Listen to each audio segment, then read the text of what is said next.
Pertarungan Pilpres 2024 semakin sengit.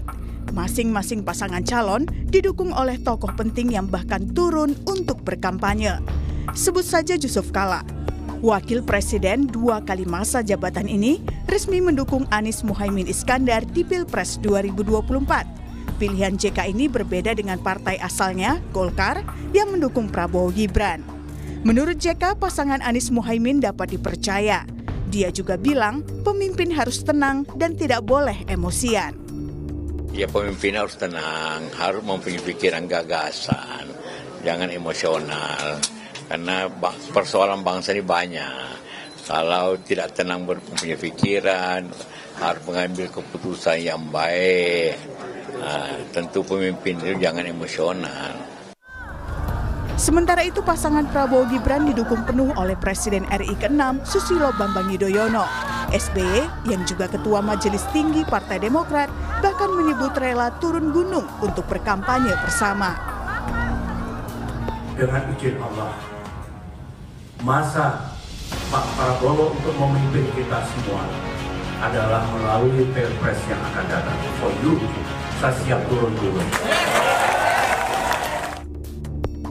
Tak hanya SBY, pasangan Prabowo Gibran juga didukung oleh Gubernur Jawa Timur, Khofifah Indar Parawansa. Khofifah bahkan resmi menjadi juru kampanye pasangan itu. Tak kalah dukungan dari dua pasangan calon sebelumnya, pasangan Ganjar Pranowo Mahfud MD juga didukung penuh oleh Megawati Soekarno Putri. Presiden RI kelima yang juga Ketua Umum PDIP ini bahkan menyebut siap memenangkan Ganjar Mahfud MD di Pilpres 2024 hanya dalam satu putaran. Bersatu kita teguh, bercerai kita runtuh.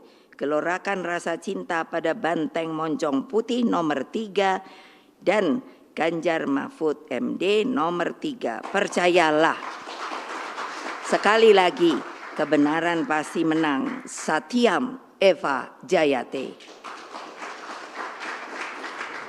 Menang, menang, menang. Merdeka, merdeka, merdeka. Kita pasti menang. Satu putaran. Lalu seberapa sengit pertarungan selama 30 hari ke depan jelang pencoblosan Pilpres? Bagaimana pula peta pertarungannya? Tim Liputan, Kompas TV.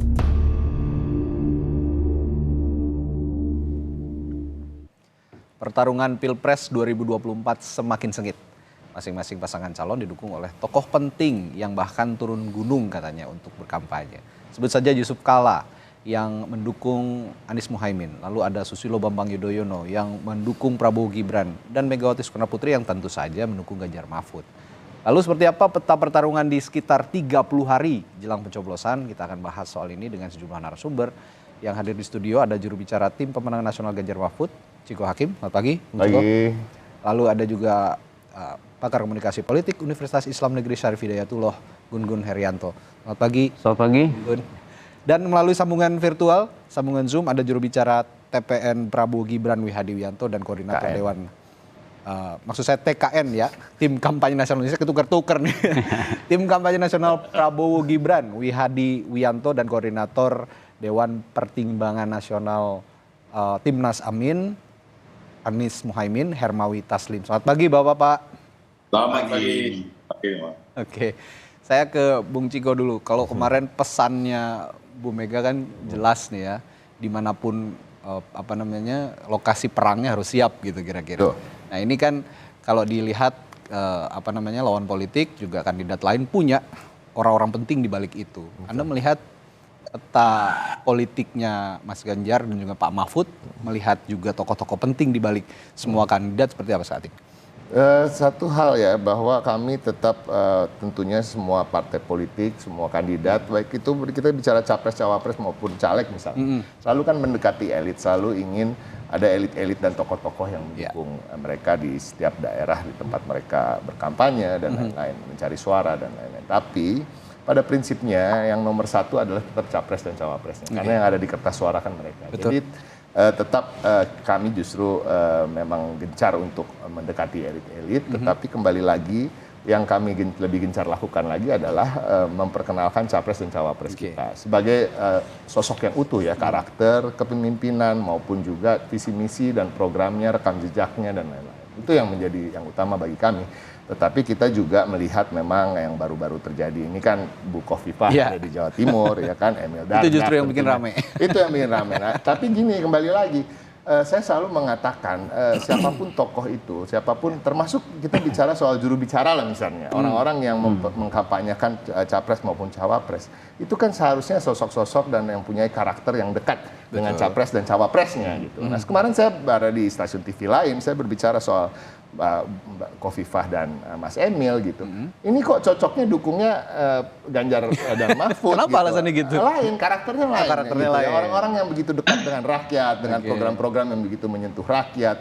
Mereka juga luas, mereka juga punya background organisasi massa yang besar gitu ya, di Nahdlatul Ulama khususnya buat Bu Khofifah dan lain-lain, orang-orang yang bersih, yang berjuang semasa hidupnya untuk mencapai dalam posisi-posisi yang mereka capai gitu. Dan akhirnya kan mereka mengkampanyekan diri mereka, ayolah kalian kan percaya sama saya, pilih Prabowo Gibran. Gitu. Dalam kampanye-kampanye yang saya dengar selalu bicara soal Jokowi, soal Khofifah, soal Emil Dardak. Tidak pernah membicarakan soal Prabowo dan Gibran. Masalahnya masyarakat kan juga nggak bodoh, masyarakat ini tahu yang ada di kertas suara nanti, Prabowo dan Gibran. Saya kasih contoh yang ada di layar kaca sekarang aja. Pak Wihadi ini orangnya sangat wise ya kan, orangnya baik, cerdas dan lain-lain. Ini jauh dari sosok-sosok capres dan cawapresnya Pak Wihadi sendiri gitu. Jadi menurut saya yang paling cocok adalah tetap pada akhirnya yang menentukan nanti adalah orang-orang yang sosok-sosok yang ada di kertas suara. Ya kan? Dan kami sangat percaya diri bahwa Pak Ganjar dan Pak Mahfud lah yang terbaik dan masyarakat tahu program-program yang dekat dengan rakyat ada di Ganjar Mahfud. Anda tadi mengatakan Bu Khofifah ini cocoknya ke Ganjar Mahfud, tapi kenapa akhirnya ke Prabowo Gibran? Apa nggak di-approach apa gimana? Siapa sih yang nggak mau ngelirik Bu Khofifah? Itu saya bilang, iya kan nggak ada lah, semua orang pasti ingin Bu Khofifah berada di sana. Tapi nanti soal itu biar nanti saya serahkan kepada paslon nomor urut 1 yang menjelaskan kenapa. Kenapa kok nomor 1? Nggak apa-apa, biarin aja. Biar ada. Karena cawapresnya orang Jawa Timur dan punya historikal yang tapi cukup kembali panjang. lagi ini ya, itu kan kembali pilihan pribadi ya. Tapi ya memang ada seakan-akan ada rumor ya kan, Sekda Provinsi Jawa Timur lagi dipanggil ke KPK, makanya Bu Khofifah ada di sana. Tapi saya menolak untuk membicarakan soal itu. Tapi ini yang berkembang di masyarakat. Tetapi pada prinsipnya kembali lagi masyarakat tahu, masyarakat bisa menilai bahwa yang terbaik adalah capres dan cawapres yang mempunyai program visi misi yang terbaik, rekam jejak yang terbaik dan lain-lain. Bukan semata-mata elit-elit di belakang mereka siapa yang mendukung. Ya, Pak Wihadi di balik mendukungnya Bu Khofifah Indar Parawansa ke Prabowo Gibran. Ini kalau masyarakat awam mungkin Bung Ciko juga menganggap begitu, ini kayak dapat durian runtuh gitu ya.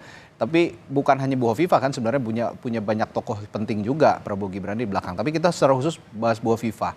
Kalau dibilang durian runtuh, Prabowo Gibran merasa, tim kampanyenya merasa demikian, kedapatan durian runtuh atau bagaimana nih Pak Wihadi? Sampaikan oleh Bung Ciko itu tadi kan bentuk kekhawatiran.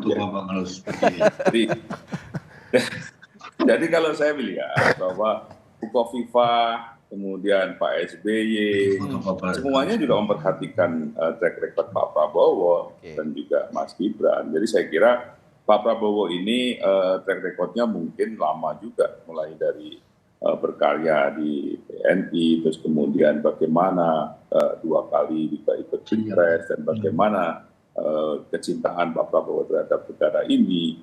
Dan kalau kita melihat justru visi misi juga, visi misinya juga sudah jelas dari awal mengenai masalah keberlanjutan terhadap program-program Pak Jokowi. Jadi semuanya ini kan memang yang menjadi program, semuanya ada keberlanjutan. Karena kita menginginkan negara ini tidak terpotong-potong, tidak mulai dari awal lagi, tidak start dari awal lagi.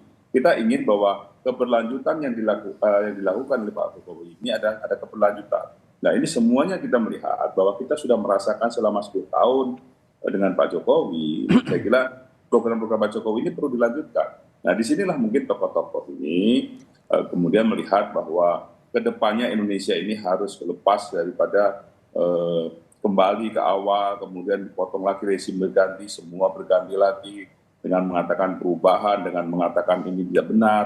Tapi kita melihat bahwa, kita lihatlah mulai dari Orde Baru, kemudian pada era reformasi, semuanya kita mesti harus kembali ke titik nol apabila rezim ini berubah. Nah disinilah bahwa Pak Prabowo itu melihat bahwa ini ada keberlanjutan, ada penyempurnaan daripada program-program Pak Jokowi nantinya yang belum berjalan. Ini perlu kesinambungan, perlu waktu.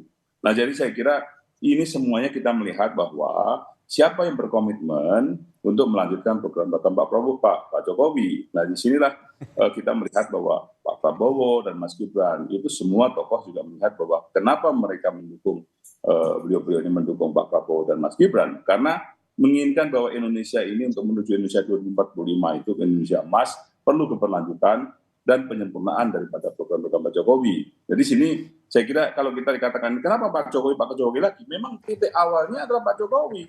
Karena memang program Pak Jokowi lah yang harus dilanjutkan. Bukan program siapa-siapa, karena 10 tahun ini yang sudah dirasakan bagaimana program-program Pak Jokowi ini untuk bisa berlanjutkan menuju Indonesia Emas 2045. Jadi ini semuanya tokoh ini sudah memandang bahwa mana yang mesti harus dipilih, rakyat juga melihat bahwa program mana yang memang dirasakan oleh masyarakat semuanya. Jadi disinilah kita lihat bahwa pilihan rakyat itu bisa disampaikan oleh tokoh-tokoh itu. Iya, tapi saya lagi-lagi akan concern ke Bu Hovifah karena di tengah pertarungan tiba-tiba masuk begitu nih Pak Wihadi. Kalau tadi Bung Ciko mengatakan bahwa Bu Hovifah ini sebenarnya nempelnya awalnya memang ke program-programnya Pak Jokowi termasuk wakilnya Mas Emil Dardak gitu ya. Tapi kita pengen tahu sih, meskipun kalau misalnya di politik itu sepertinya jaminan jadi kata-kata yang tidak pasti gitu ya. Kalau ada jaminan tertentu untuk Bu Hovifah bisa masuk Prabowo Gibran, saya juga agak nggak percaya kalau ada jaminan khusus. Tapi approach-nya gimana sih kok bisa dapat Bu Hovifah begitu Pak Wihadi sekarang? Jadi sebenarnya kalau kita bicara approach, tapi tentunya bahwa approach itu tentunya akan menyambung. Tapi kalau dengan Bu Hovifah dari awal memang kalau kita lihat dari pertama kali Pak Prabowo bertemu dengan Bu Hovifah itu sudah jauh sekali pada saat belum ada deklarasi. Ini sudah jauh bertemu, sudah ada satu, kalau istilahnya orang mau jadian itu kan sudah ada dulu pendekatan dan segala macam. Itu sudah dilakukan jauh-jauh hari oleh Pak Prabowo. Tapi kok nggak dari awal gitu loh Pak Wihadi, di tengah-tengah peperangan itu baru masuk gitu. Nah disinilah permasalahannya, bahwa bagaimanapun juga Bu Hovifah itu adalah seorang yang taat hukum, karena bagaimanapun juga Bu Hovifah itu statusnya masih sebagai kepala daerah. Diperpanjang loh kepala daerah statusnya, harusnya 31 Desember jadi 13 Februari. Betul, cuman kan ini permasalahannya Pak Bu Hovifah tetap melihat bahwa ya kalau dengan 13 Februari kan cuma dekat saja, jadi boleh dong untuk itu kan. Tapi kalau jauh-jauh ini kan sangat berpengaruh. Jadi saya kira Bu Hovifah sendiri melihat bahwa apa yang dilakukan oleh Pak Prabowo, Pak Jokowi, itu kan dari awal mereka Bu Hovifah sudah bicara. Tentunya kan tidak langsung begitu saja. Ini justru ada kedewasaan dalam menentukan sikapnya. Kenapa tidak terburu-buru?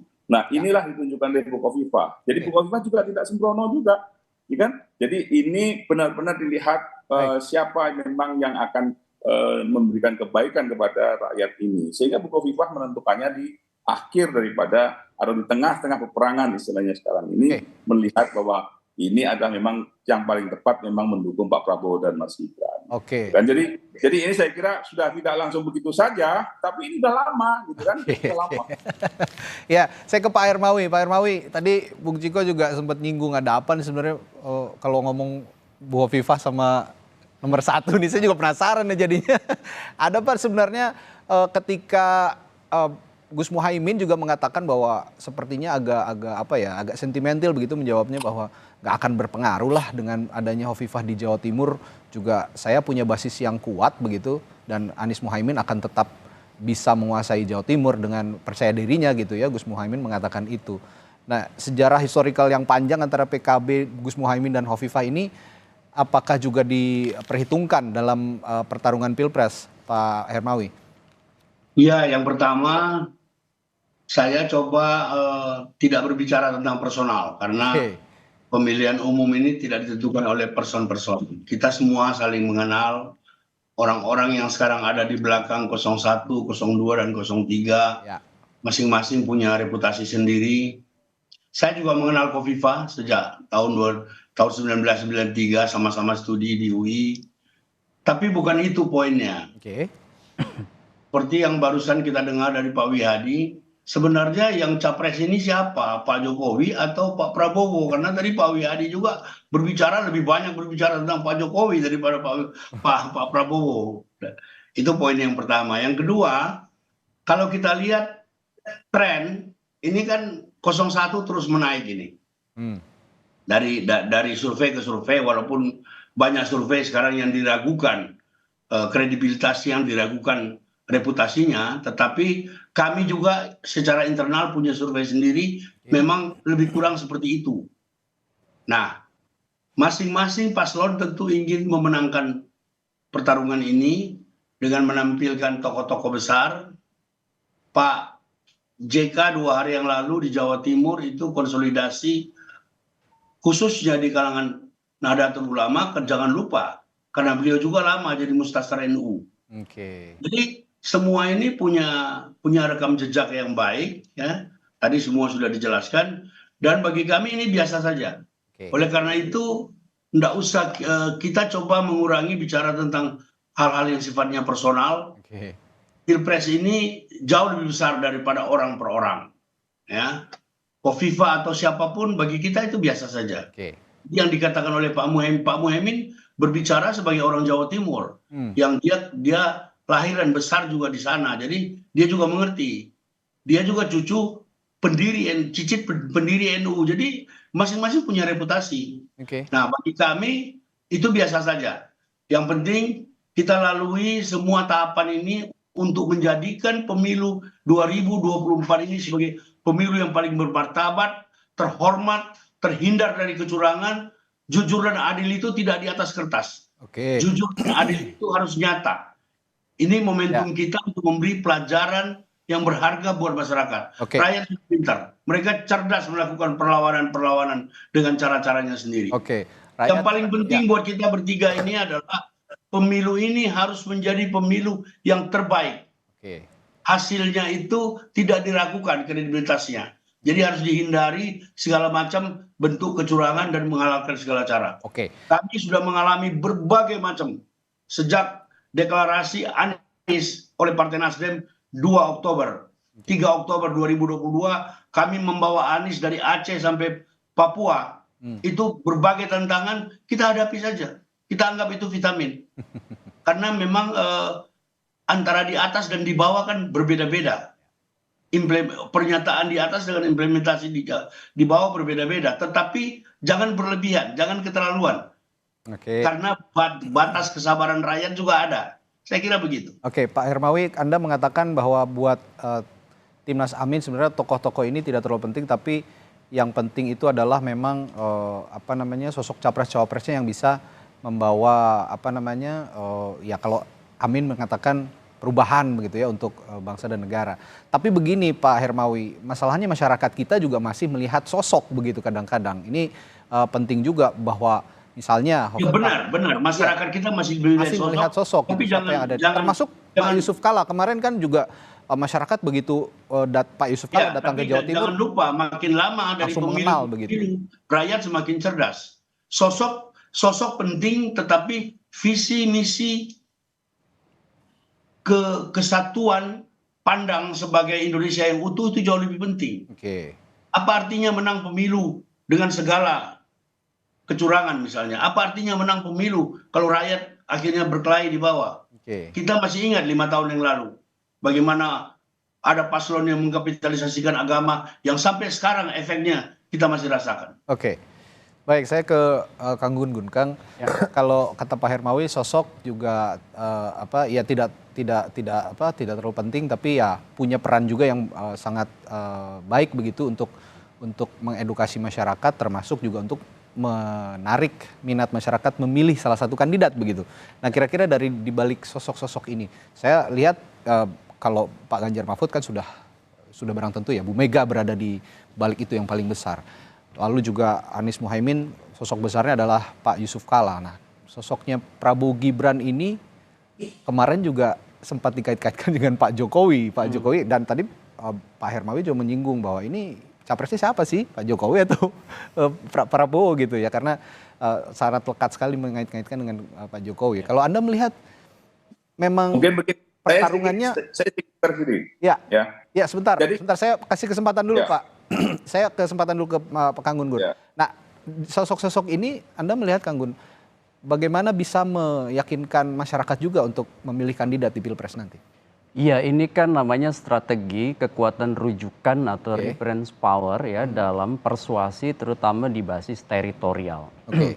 Ini lumrah salah satu instrumen dalam konteks pertarungan berbasis suara. Berbasis suara. Ya, kenapa? Karena kekuatan rujukan itu biasanya akan mengamplifikasi, akan meresonansikan atau menggaungkan, bahkan menyolidkan suara, terutama di basis-basis tertentu. Contoh misalnya, Jawa itu kunci. Karena 115 juta pemilih dari 204 juta itu ada di Jawa. Ya. Jawa Barat contoh misalnya 35,8 juta. Jawa Timur, di mana tadi perbincangan tentang Hopipah, itu menjadi sangat menentukan kenapa ada 31 juta pemilih di situ. Kemudian kalau kita bicara Jawa Tengah, ya itu 28 juta. Nah, belum lagi misalnya Banten 8,8 juta, Jakarta 8,2 juta, DIY 2,8 juta. Total berarti di Pulau Jawa ada 115 juta dari 204,8 juta pemilih. Setengah lebih pemilih ada di. Nah, makanya kemudian Jawa jadi kunci. Karena memenangi Jawa, karena Indonesia menganut sistem kumulatif, ya berbeda dengan Amerika yang electoral college system, maka kumulasi suara yang ada di Jawa ini akan menyumbang suara tebal pada siapapun capres-cawapres. Sehingga kalau kita lihat pergerakan di paruh terakhir masa kampanye itu adalah mengoptimalisasi jangkar partai dan mengoptimalisasi jangkar reference power yang menguasai daerah, sebut aja kepala daerah begitu. Hopipah adalah kepala daerah di salah satu battleground Jawa Timur dengan 31 juta pemilih, sehingga kemudian pasti ya seperti Kang Emil misalnya di Jawa Barat dipersuasi untuk menggarap Jawa Barat secara optimal. Bu Hovifah, Emil Dardak itu jangkar daerah. Sementara jangkar partai seperti Pak SBY dan tentu juga tokoh-tokoh partai lain yang mungkin sebagian kemarin juga secara expose itu diperlihatkan oleh Pak Jokowi bertemu dengan beberapa partai, ya kan? Nah, ini konteksnya adalah menurut saya berupaya untuk menjaga basis suara di daerah-daerah terutama battleground utama. Jadi di battleground utama. Nah, tapi kalau secara umum begitu, tadi juga kita lihat ada Pak Yusuf Kalla yang notabene bukan orang Jawa sebenarnya gitu kan. Dia orang Sulawesi tapi mendekat ke Anies Mohaimin dan masuk di wilayah Jawa Timur. Apa yang pesan yang Anda lihat dari seorang Yusuf Kalla yang mendampingi Gus Mohaimin di Jawa Timur? Pertama, Pak Yusuf Kalla itu kan lama dalam konteks menjadi tokoh, ya, dan sampai hari ini menurut saya masih menjadi tokoh yang kemudian menjadi rujukan juga gitu ya. Sehingga kemudian selain wilayah timur tentu ya, di mana Pak JK berasal dan selalu kemudian jadi pertimbangan kekuatan rujukan itu salah satu itu wilayah timur kan. Itu juga posisinya sebagai tokoh nasional dan karena sudah eksplisit ya untuk kemudian berada dalam konteks ya mendukung pasangan nomor 1, maka kemudian itu kan betul-betul dioptimalkan di paruh terakhir kampanye untuk kemudian menjadi semacam penguat. Ya namanya persuasi kan, persuasi itu ya masyarakat kita masih masyarakat sebagian diantaranya patron klein ya. Dari piramida pemilih itu kan kita bisa lihat elit itu kecil persentasenya, tidak lebih dari 15%. Selebihnya itu attentive public, ya kemudian di bawah yang besar, separuh lebih itu namanya masyarakat awam atau masyarakat yang kerap kali melihat tokoh atau sosok. Tapi tidak sekedar tokoh atau sosok, melainkan juga penguasaan yang disebut dan basis-basis teritori yang disebut dan canvassing atau micro targeting atau sebut aja door to door campaign, kampanye yang basisnya adalah dari satu area, dari rumah ke rumah, dari tempat strategis, dari komunitas begitu. Nah, ini sepertinya tadi Pak Wihadi juga akan ada yang akan disampaikan sesuatu. Iya, jadi begini, saya hanya meluruskan bahwa kenapa kita menyebut Pak Jokowi? Karena memang kita ini mempunyai visi misi adalah melanjutkan program-program Pak Jokowi. Jadi memang bukan berarti bahwa kita selalu dianalogikan bahwa seakan-akan Pak Jokowi. Kenapa kita selalu menyebut Pak Jokowi? Karena memang basisnya adalah kita ini melanjutkan programnya Pak Jokowi. Jadi kita menyebut Pak Jokowi masa nggak boleh gitu kalau kita memang kita mau melanjutkan daripada programnya Pak Jokowi gitu loh. Itu aja saya hanya sedikit meluruskan situ saja. Jadi bukan semata-mata ini capresnya siapa sih, Pak Jokowi itu Pak Prabowo gitu. Udah 20 kali disebut nama Pak Jokowi sama Pak Wihadi hari ini. Loh, ya kan? Kita melanjutkan siapa yang Jokowi gitu lah. Jadi semata-mata hanya ingin melanjutkan program-program Pak Jokowi, termasuk mungkin pemilih-pemilihnya Pak Jokowi pada tahun 2019 begitu ya Pak Wihadi ya? Nah kalau itu ngikut kan? Oke, kalau itu ngikut. Baik, nah setelah jeda ini juga menarik. Benar apa tidak bahwa seorang Joko Widodo yang saat ini dikait-kaitkan terus dengan pasangan calon nomor urut 2 gitu Prabowo Gibran bisa membawa basis suaranya juga untuk Prabowo Gibran. Kita akan bahas sama-sama nanti di Sapa Indonesia Pagi setelah jeda sesaat lagi. Tetaplah bersama kami. Menarik kita bahas ketika kita membahas soal Presiden Joko Widodo yang terus dikait-kaitkan dengan pasangan calon presiden dan calon wakil presiden nomor 2 Prabowo Subianto, Gibran Raka Buming Raka. Tadi Pak Wihadi mengatakan bahwa kenapa Jokowi disebut terus ya karena Prabowo Gibran ingin melanjutkan program-programnya. Saya tegaskan lagi dan termasuk simpatisannya dan juga pengikutnya Pak Jokowi bisa suaranya diharapkan masuk juga ke Prabowo Gibran. Nah kalau saya tanya ke Bung Ciko, benar begitu menurut pandangan Anda? Bisa benar bisa tidak, tapi kan itu disampaikan Pak Wihadi ya. Kalau bicara soal mengawal programnya Pak Jokowi selama ini kan menteri yang paling banyak kan dari Partai Demokrasi Indonesia Perjuangan gitu ya. Sampai hari ini juga masih ada di sana dan masih solid menjadi pembantu-pembantu presiden. Dan kita tidak dan Bu Mega sendiri sudah berpesan bahwa harus terus menyelesaikan periode ini, ya, semua menteri-menteri. Nah itu yang pertama. Yang kedua kalau kita bicara tokoh tadi ya, kita bicara tokoh ini kan tokoh ada yang makro, ada yang mikro, ada yang di tataran elit nasional, elit provinsi, sampai elit kabupaten. Nah kami sangat percaya diri kalau bicara soal Jawa Timur gitu ya. PDI Perjuangan ini punya kepala daerah di 10 kabupaten kota gitu ya, yang terpadat di situ. Justru peran yang mikro itu yang ini kan juga ketokohan dan mereka sangat populer di daerahnya masing-masing. Selain itu juga ada mesin politik PDI Perjuangan yang kita lihat di berbagai survei gitu. Survei-survei ini mau yang dibayar siapapun nggak bisa bohong soal kekuatan PDI Perjuangan termasuk di Jawa Timur. Sampai hari ini semua masih mengatakan PDI Perjuangan adalah pemenang, partai politik pemenang di Jawa Timur. Nah ini yang tetap akan kita mempunyai kepercayaan diri situ bahwa kemenangan itu berasal dari akar rumput. Walaupun elit itu memang punya pengaruh, tetapi memang akar rumput yang lebih menentukan. Nah tentunya kita bicara soal tokoh-tokoh nih yang sekarang sedang bergabung dan lain. Tapi kemarin ini ada tokoh-tokoh yang menghadap ke Pak Wapres Ma'ruf Amin gitu. Gelisah dengan keadaan pemilu ini. Gelisah dengan carut-marutnya demokrasi di Indonesia ini. Itu dikatakan pada saat HUT PDIP kemarin oleh Pak Ma'ruf kepada Bu Mega. Ada kegelisahan seperti itu. Oh iya, adalah pembicaraan-pembicaraan seperti itu. Tapi kan ada tokoh-tokoh yang datang ya, termasuk Pak Syihab gitu ya, dan lain-lain. Nah ini yang kita juga harus lihat dan masyarakat juga melihat. Tapi kembali lagi Pak Wihadi dari tadi saya udah hitungin Pak Wihadi, kalau nggak salah 23 kali sebut nama Pak Jokowi.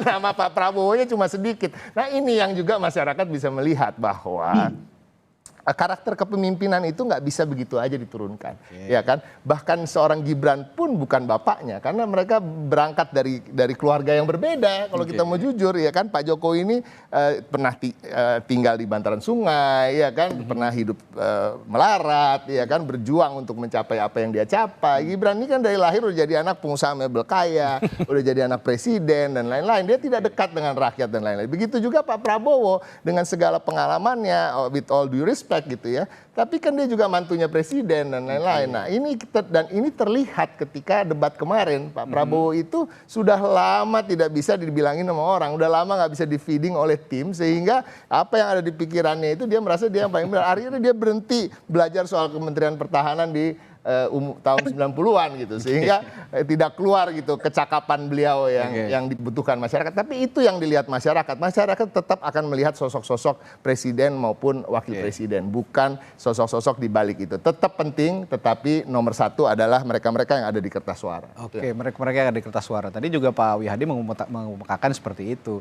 Bahkan juga Pak Hermawi juga menegaskan bahwa ya tokoh-tokoh itu penting, tapi yang lebih penting adalah ya seperti yang dikatakan Bung Ciko tadi, siapa yang ada di kertas suara yang akan dipilih oleh rakyat secara langsung. Pak Hermawi, tapi kalau melihat lawan-lawan politik Anda begitu ya dari 02 dan 03 gitu kan, ini tokoh-tokohnya begitu besar gitu. Bahkan kalau 02 sepertinya cenderung lengkap ini di Jawa. Kalau di Jawa Timur ada Bu Hovifah, Jawa Barat ada Pak Ridwan Kamil. Kalau Jawa Tengah kita tahu sendiri Pak Presiden berasal dari Jawa Tengah dan dikait-kaitkan terus gitu ya dari awal kepada pasangan 02. Anda melihat Anies Muhaimin tidak gentar melihat hal ini? Pak Ya, jadi yang pertama harus diingat, kami salah satu koalisi kami adalah PKB. Ya. PKB itu punya basis utama se-Indonesia itu di Jawa Timur. Betul. Kami punya ribuan kiai kampung yang sudah ditemui baik oleh Pak Anies maupun oleh Pak Muhaimin. Kita terus berkonsolidasi dan pada akhirnya kalau tadi Anda mengemukakan Pak Gun-Gun mengemukakan teori patron, yang dijadikan patron itu orang terdekat. Apalagi dalam semangat Nahdien ke-NU-an, saya 8 tahun ikut Gus Dur, sedikit tahu banyak. Yang terdekat itu struktur, jadi ada tradisional, ada struktural. Yang tradisional ini biasanya lebih lekat. Kita kalau masih mau percaya kepada survei, kita lihat saja survei-survei. Jadi apa yang dikatakan oleh Pak Muhaimin itu benar. Saya ingin menguatkan apa yang dikatakan oleh Pak Muhaimin. Kita optimis di Jawa Timur karena struktur kita juga sampai ke bawah. Ya. PKB terutama ya, 3 partai dan terutama PKB itu sampai ke akar rumput dan sering-sering terjadi pertautan antara struktur Nahdlatul Ulama dengan PKB. Ya. Memang di PKB itu banyak tokoh yang afiliasi politiknya kemana-mana, tetapi poin saya NU dan PKB di Jawa Timur itu bisa dikatakan hampir menyatu. Oleh karena itu kami optimis Jawa Timur akan menjadi salah satu lahan kami. Itu yang juga kemarin dilakukan oleh PKB ketika mendatangkan Pak JK. Itu yang datang itu semuanya itu adalah tokoh-tokoh akar rumput. Ya. Dan jangan etalase tokoh penting menurut saya, seperti tadi dikatakan Pak Wihadi dan Pak Ciko. Tetapi rakyat ini sudah cerdas. Coba kita lihat bagaimana perlawanan-perlawanan yang dilakukan oleh rakyat kecil atas tindakan-tindakan yang tidak benar saat ini. Kita lihat dari pagi sampai malam di WA kita itu kan banyak. Tapi biar saja waktu yang menentukan, biar saja 14 Februari yang menentukan, tetapi kami optimis. Ya. Bagi kami kebesaran tokoh-tokoh di belakangnya bukan untuk dipamerkan, tapi untuk memberi feeding. Misalnya ketika perdebatan ketiga kemarin, itu ada 4 tim yang membackup Pak Muhaimin, Pak Anies. Ada 1 tim intelijen dipimpin oleh Pak Sutioso. Kami nggak gembar-gembor, tetapi masukan-masukannya nyata. Ada para mantan duta besar dan seterusnya seperti itu. Jadi orang-orang besar itu kita lebih banyak ambil pengalamannya daripada kita bikin dia sebagai etalase. Bagi kami begitu cara pandangnya. Nah, tapi kami optimis Jawa Timur akan menjadi salah satu ladang panen kami pada Pilpres yang akan datang. Oke, saya ke Kang Gun-Gun. Kang Gun-Gun, saya punya 3 pertanyaan yang menarik untuk sepertinya menarik untuk ditanyakan begitu ya. Yang pertama soal Pak Jokowi yang melekat dengan 02 begitu. Kata Pak Wihadi tadi memang yang diambil kan memang program-program Pak Jokowi yang akan diberlanjutkan. Tapi saya menekankan juga tadi bahwa plus ada pendukung-pendukungnya Pak Jokowi yang juga diharapkan bisa mengalir dukungannya ke 02. Ada juga soal ketokohan Anies Baswedan dan Muhaimin Iskandar yang sepertinya lebih dominan dibandingkan tokoh-tokoh besar di baliknya. Nah, yang ingin saya tanyakan, yang pertama tadi soal Pak Jokowi. Melekatnya Pak Jokowi ke 02 kalau dikait-kaitkan, memang bisa mengalirkan suara langsung ke 02 seperti yang diprediksi publik atau seperti apa kira-kira? Iya, memang begini, basis pendukung Pak Jokowi itu kan sudah cukup lama melekat pada sosok Pak Jokowi karena beliau 2 kali ikut pemilu 2014, 2019. Ya.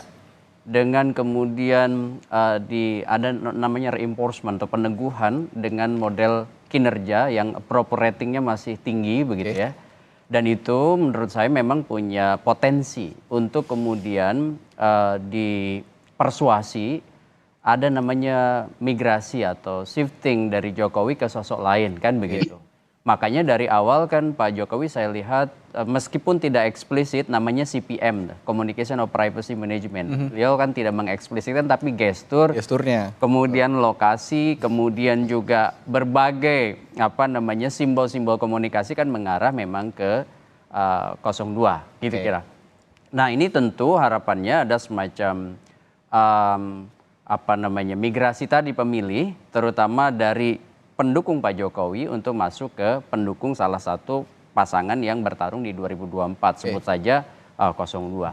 Nah, masalahnya adalah kan juga irisan pendukung Pak Jokowi sebagian diantaranya juga adalah PDI Perjuangan gitu. Dan sebagian juga sebenarnya bukan pendukung partai, artinya bukan orang yang party ID pada partai kuat, dan juga mungkin sebagian diantaranya sebenarnya betul-betul tidak berpartai tapi mendukung Pak Jokowi di 2019-2014 dan itu masih bisa dipersuasi oleh kedua pasangan lain. Kenapa? Karena kan juga ada yang kecewa gitu ya terhadap misalnya terutama Pak Jokowi di fase-fase akhir. Dan itu menurut saya menjadi jawaban kenapa undecided voters kemarin itu tinggi. Betul. Ya. Dan tingginya undecided voters itu salah satunya menurut saya karena juga sebagian di antara pemilih Pak Jokowi yang awalnya kemudian di 2014 gitu ya, atau 2019 itu sangat yakin, itu mulai kan goyah. Kan dan masih belum menentukan pilihan atau juga kelompok yang sebenarnya sudah punya preferensi tapi masih bimbang di antara sosok-sosok yang ada itu sehingga kemudian begini. Satu yang kemudian menentukan menurut saya adalah kepiawaian baik itu capres-cawapres maupun tim ses untuk memastikan cara persuasi paling pas dengan segmen-segmen tertentu yang kemudian itu akan menyulitkan basis suara terutama menurut saya ini pergerakannya memastikan adanya putaran kedua dari terutama pasangan 01 dan pasangan 03. Kalau misalnya tidak, maka bisa saja itu kemudian narasi satu putaran itu mewujud. Tetapi dalam hitungan saya, dari beragam simulasi, itu sudah sangat sulit untuk mencapai probabilitas perolehan suara langsung menang satu putaran.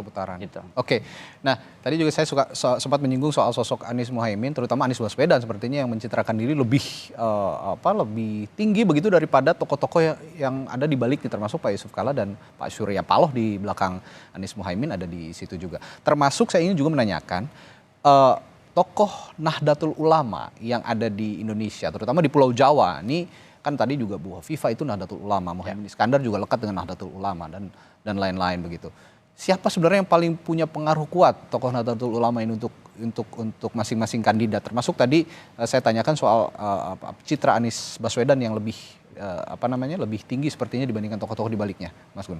Kalau ditanya tokoh menurut saya sekarang fragmented ya. Maksud saya tidak kemudian satu betul-betul optimal dan sejarah Nahdlatul Ulama kita lihat pada saat pemilu langsung sejak 2004 itu akan sangat bergantung kepada momentum. Ya seperti misalnya kemarin Kiai Ma'ruf ada momentum ya kan.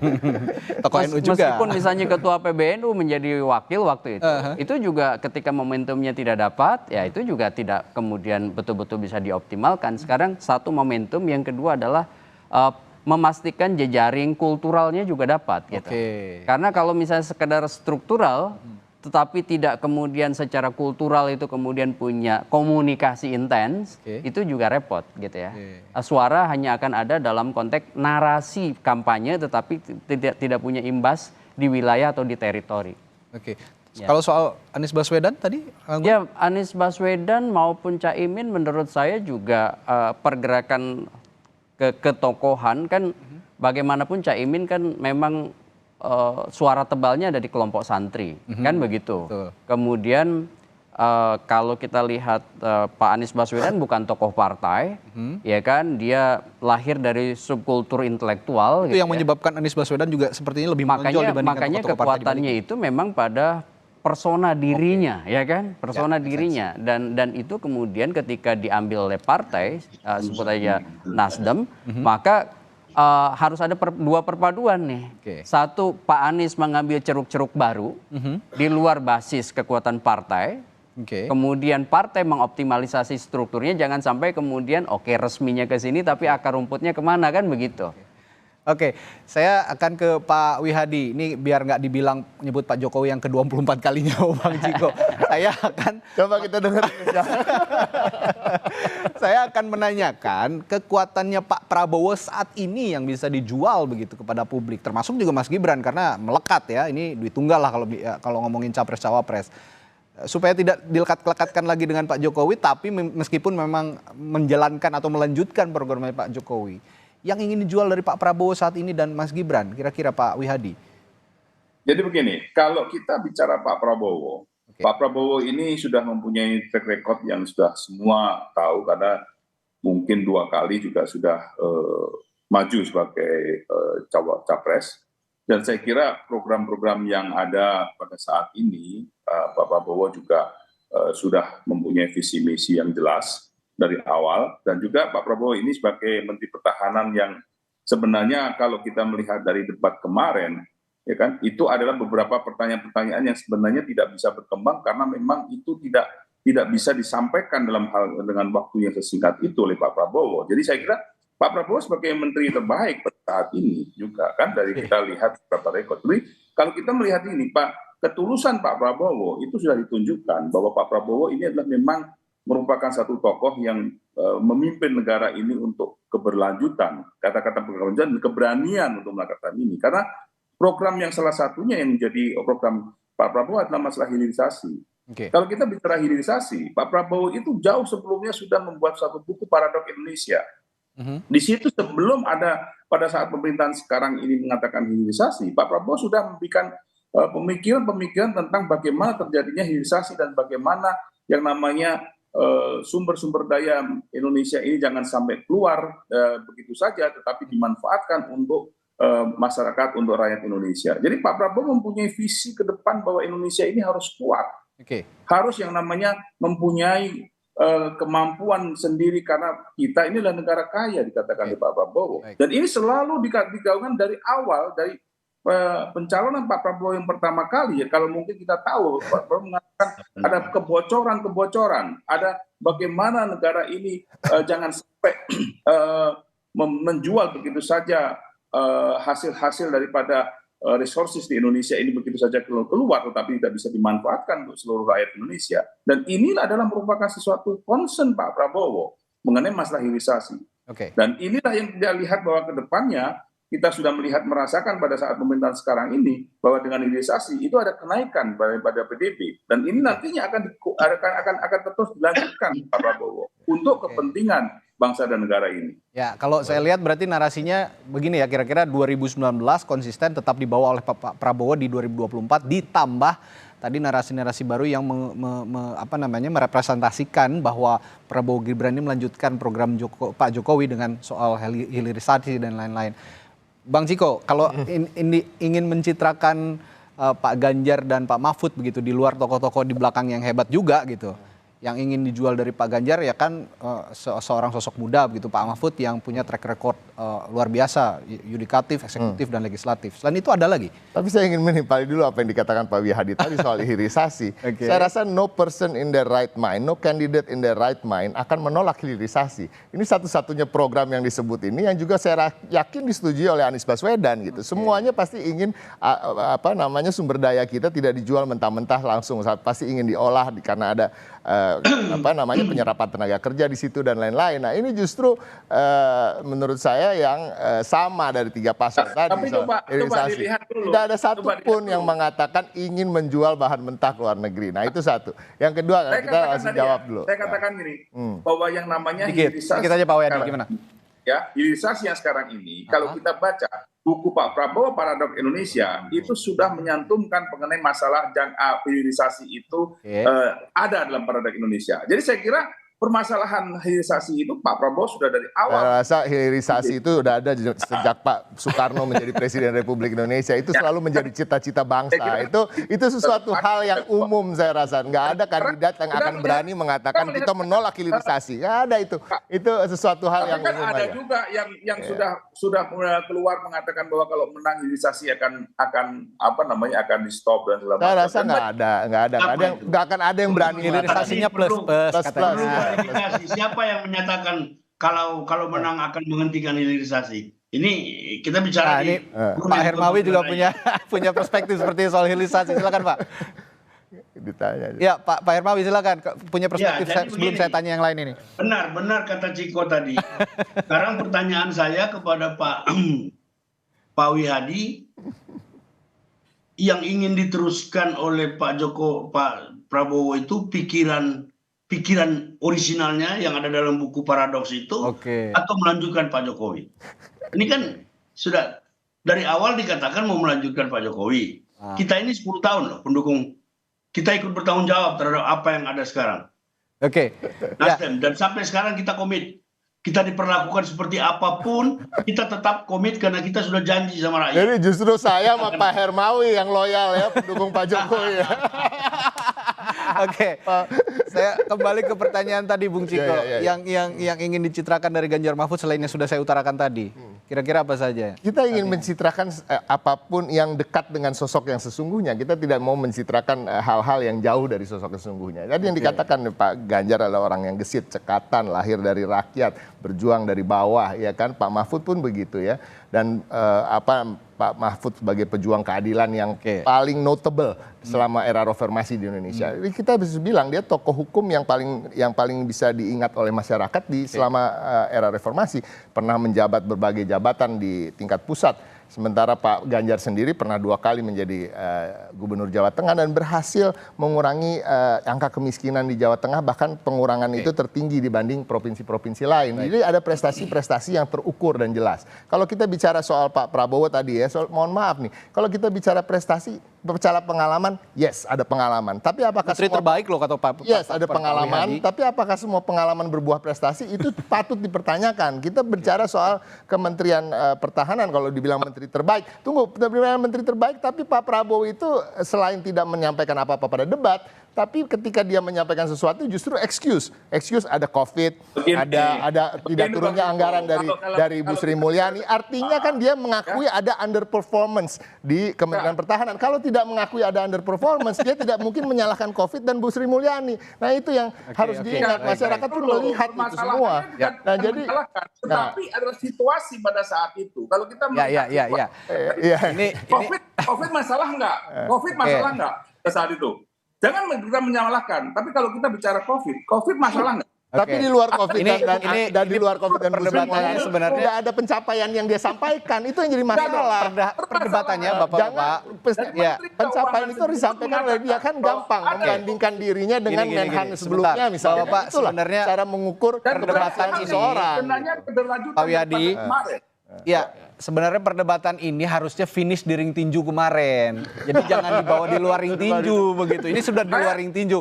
Tapi sedikit saja Pak Wihadi ya, silakan. Yang disampaikan oleh Pak Prabowo itu bukan permasalahan di luar, mempermasalahkan di luar. Tetapi Pak Prabowo itu di hadapan daripada kader-kadernya menceritakan apa yang terjadi pada saat debat. Itu bukan kita memperpanjang. Baik, saya ini harus karena waktu kita juga cukup terbatas. Ini sebenarnya harusnya difinishkan di ring tinju. Kalau di luar ring tinju karena kita akan menghadapi debat dengan tema yang lain begitu nanti. Jadi sebaiknya akan bahas tema debat yang akan kita hadapi. Tapi terakhir saya ke Kang Gun-Gun. Kang Gun-Gun untuk menutup perbincangan kita pagi hari ini dari 3 sosok yang sudah didukung oleh sosok-sosok atau tokoh-tokoh penting tadi di balik ini, yang punya potensi paling kuat untuk menarik simpati rakyat, kira-kira dari 1, 2, 3 ada pandangan tersendiri Kang Gun-Gun soal ini? Ya, saya tidak bisa jumping conclusion ya. Ya sih. Namanya? Sulit gitu ya Kenapa? Karena setiap tokoh pasti punya insentifnya sendiri-sendiri, insentif elektoralnya sendiri-sendiri. Tinggal sekarang bagaimana misalnya tadi seperti Bung Ciko sampaikan di Jawa Timur yang sebenarnya selalu basis PDI Perjuangan dan PKB begitu. Itu kemudian juga bisa menyuplai suara tebal pada pasangan 03 dan pasangan 01. Meskipun pasti 02 juga berupaya masuk di situ. Misalnya Jawa Tengah itu kandang banteng. Ya. Tapi kan di situ juga ada sekarang sosok Pak Jokowi dan Gibran yang pasti akan penetratif di situ. Jadi sekarang kalau persoalan siapa yang bisa dapat suara tebal akan sangat bergantung pada 3 hal. Satu, narasi. Yang kedua adalah basis kekuatan teritori yang dikuasai itu dioptimalkan menjadi suara. Kemudian yang ketiga, damage control atau mengontrol potensi kerusakan yang sangat mungkin terjadi pada saat fase-fase akhir. Tapi yang paling penting, saudara, bahwa pagi hari ini perbincangan siapapun tokoh penting di balik para kandidat. Ini diulas juga di halaman 1 Harian Kompas. Para tokoh ini bisa tetap menjaga transisi kepemimpinan ini dengan damai, dengan adil dan bermartabat. Siapapun pemenangnya ya rekonsiliasi penting untuk menjalankan ketatanegaraan ke depan yang lebih baik untuk kepentingan bangsa dan negara. Terima kasih sekali lagi para narasumber saya, Pak Wihadi, Pak Hermawi Taslim sudah bergabung, Bung Ciko juga selamat pagi telah bergabung, Kang Gun-Gun juga terima kasih. Pak Wihadi. Sehat selalu. Jadi nanti difinishkan di ring tinju lain. Baik, terima kasih Bapak-Bapak, sehat selalu.